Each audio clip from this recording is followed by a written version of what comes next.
ថ្ងៃនាងមានទ្រព្យធនមិនខ្វះច្រើនណាស់មានមាសពេជ្រខ្សែក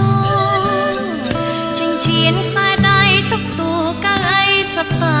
ល្អខ្ញុំកំដរដើរតាមស្រួលស្រកគ្រប់ទី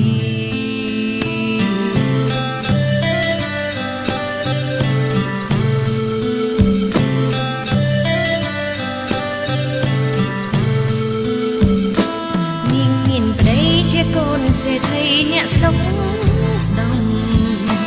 រៀនកូនហំពូកែសំដីគ្មានពីចង់ស្គាល់វេលាតាប់នាងយល់ព្រមប្រគល់ជីវិតបងទីដែលជាសង្សារអ្នកក្រក្រេនាងសានឈឺផ្សាចោលស្នេហ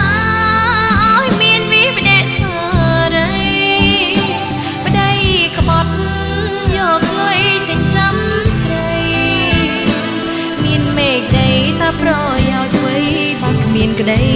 សុខ